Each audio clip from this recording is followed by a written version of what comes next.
So let me give you 5 steps to really utilizing the power of positive thinking, even though I said this is about negative thinking. And then let me show you how to use negative thinking in an assignment, how to make negative thinking something that's useful for you.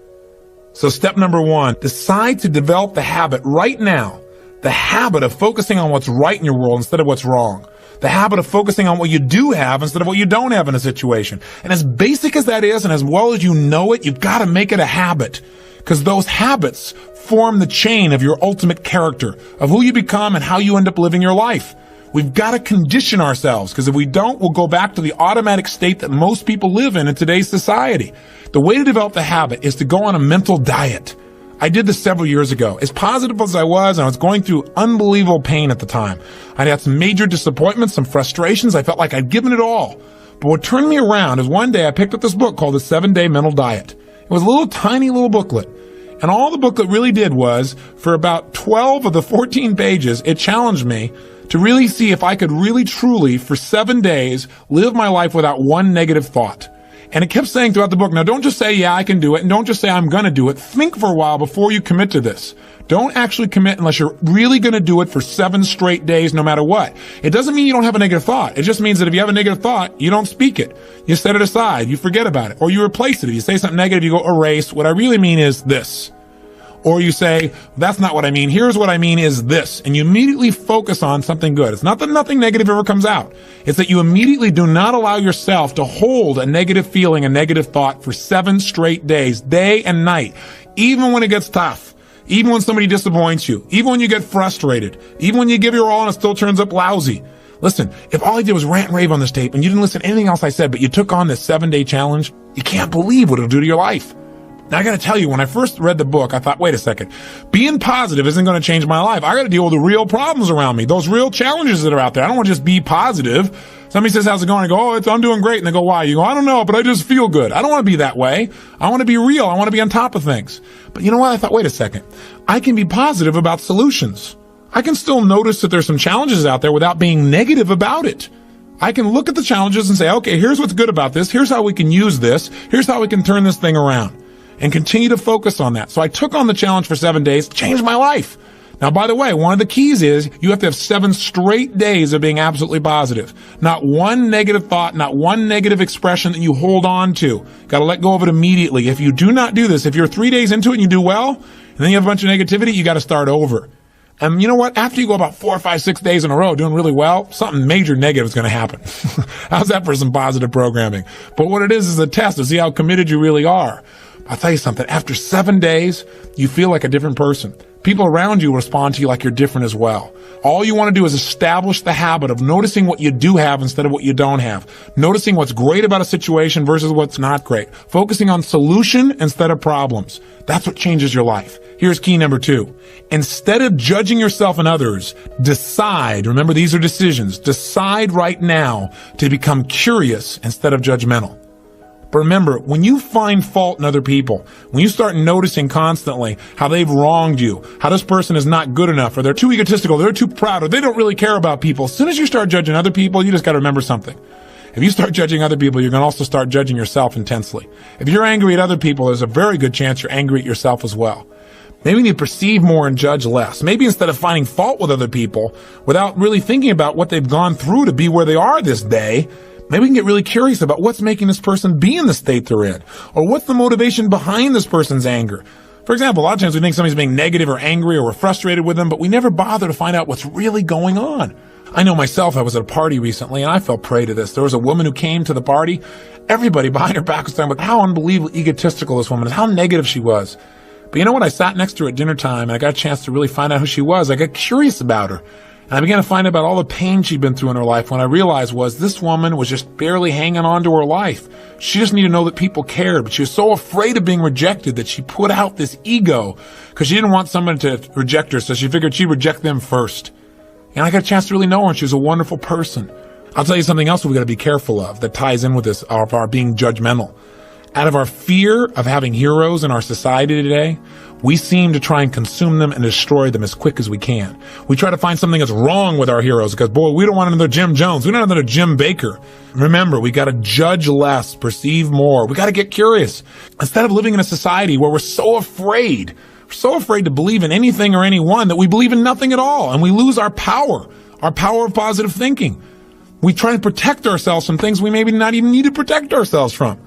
Or we live in a society where we try and destroy our heroes, where we take somebody like Barbara Walters, an incredible broadcaster, a woman of incredible integrity, who gets nailed by one person in a book, and it's in every newspaper across the land, how she probably stomped on people to get where she was. That's absurd. Or Martin Luther King, after he's passed on, somebody comes back and stomps all over his career and his reputation. Is that the society we want to live in? Any person who takes glee in watching another person's pain will experience plenty of pain themselves. Remember the quote, "He who is without sin, let him cast the first stone." The bottom line is, if you go looking for brown, you're going to find it anywhere you look for it, in others or yourself. Free yourself from the disease of making others wrong, and you'll free yourself from the disease of making yourself wrong. You have a lot more energy to create solution instead of problems. It's part of the power of positive thinking instead of falling for the destructive power of negative thinking. If you want to get curious, just ask yourself, what do I like about this person? Wonder what's going on with this person that would make them feel this way. How could I help this person? As you ask these kinds of questions, you may learn something about how human beings operate, about their motivations, maybe even some things about how to support yourself as you try to support others. Remember, get curious instead of judgmental. Here's key number 3. If you really want to develop the power of positive thinking as a habit, as a lifestyle, as a strategy for success, then decide right now to find something to appreciate from any seemingly negative person or situation.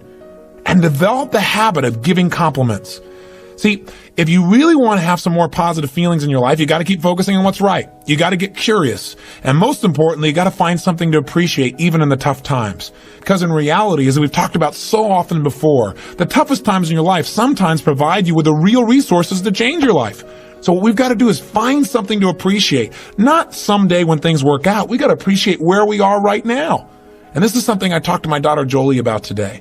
Because she's in an experience today where I thought, well, gosh, she's not being very positive. And I'm going to talk about positive thinking. Because she came in to see me and she's feeling really sad. She's feeling really down, feeling really frustrated. And you know what her problem is?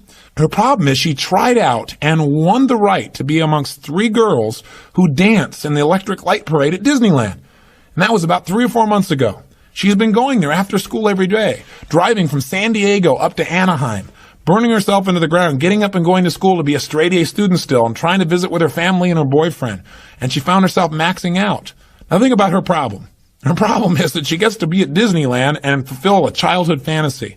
Her problem is that she loves her family and wants to be with them as well. Her problem is she loves to be at school and really do that. Her problem is she has so much abundance that she has to figure out how to get it all in one day and she can't do it. And she's physically burning out. That's her problem.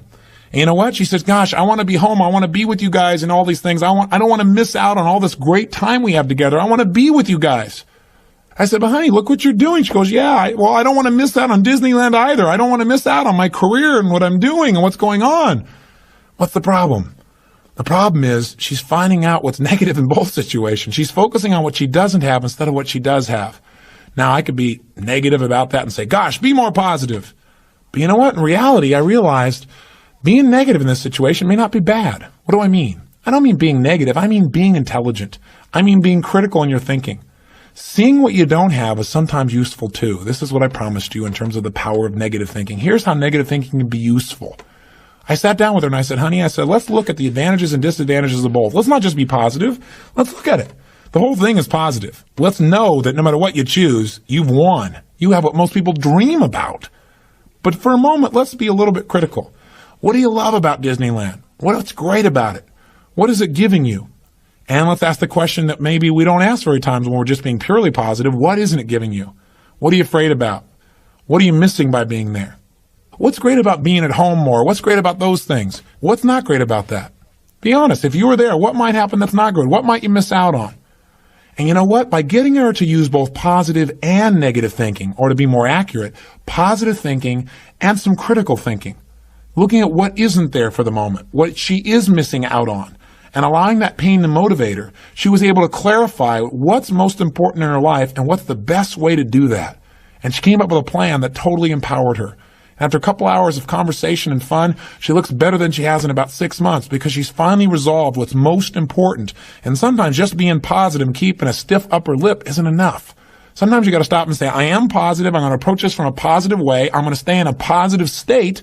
But I'm going to ask some questions some people may think of as negative, which is, what isn't working? Because if you're not willing to look at what isn't working, you can get yourself in trouble. So when I say number 3 is develop the habit of noticing something you can appreciate out of the situation, even something that seems to be negative. What I mean by that is find out what's working, but also appreciate what isn't working. Appreciate it enough that maybe it creates enough pain for you to want to make a change. Hey, being purely positive all the time is not the ultimate solution. Being purely positive 98% of the time to me is the solution. Remember our steps. Number 1, you're going to focus on how it really is. And that's what we did today. Jolie and I sat down and said, let's see how it really is. And let's not just be positive. Let's stop for a second. How is it really? What's good? What isn't good? What's great? What isn't great in this context? Everything is great, but comparatively, what's great? What's not in both situations? Now, how do you really want it? And she decided how she wanted it. Now, what are we going to do to make that happen? And she began to take actions that have changed her life. Probably will affect the direction of her life, maybe even her career. And she feels joyous and excited because she went through the steps. That's the balance between positive and negative thinking. But one thing you got to remember, you're going to spend most of your time being positive. Once you see how it is, that's it. Decide what you want and make it happen. Don't keep going back and saying, oh yeah, but it's not working. See, balance doesn't mean you spend 50% of your time positive and 50% of your time negative. Remember, balance on a human scale is a little different. Negative experiences are dense, and it doesn't take a lot of those focuses of negative to weigh a lot in your life. Make sure your focus is primarily positive, but at times, at special times that you designate, you're going to say, hey, what isn't working? And allow that pain to drive you to do something that's very positive. That'll change your life. Here's key number 4. Decide not to be perfect. You say, what? I said, decide not to be perfect. One way to make sure you're negative is always trying to be perfect. Because you know what? You're always going to notice you're not. Because you're this thing called a human being. When I talk to my daughter Jolie, this girl works so hard to be perfect. Everybody seems to love her. She's a straight A student. She wants to be the very best at school. She wants to be the very best at home. She wants to be the very best at Disney. She wants to be the best at everything. And I'm trying to be the best constantly. In the past, she always noticed what wasn't perfect, and that created pain. So you can't do that. You're gonna screw up. You're going to be negative. Things are going to happen where you don't follow through on what you know. You're going to make poor decisions. You're going to say things you shouldn't say, do things you shouldn't do, mess up like you shouldn't mess up. But you know what? When that happens, instead of being negative and beating yourself up and saying, boy, here's another example of me sabotaging myself, decide what you do want. And say, I'm not perfect, but I am good. And what makes me good and what makes me great and what can make me excellent is as soon as I notice I'm not on track, I correct it and I get better. Your goal each day is to get better, not to be perfect. And that's all anyone can ask of you. If every day you really try and contribute more, be more, and do more than you were slightly the day before, that's all anybody can ask. And if you know you're going to screw up and you don't make it a catastrophe, it's easier to bounce right back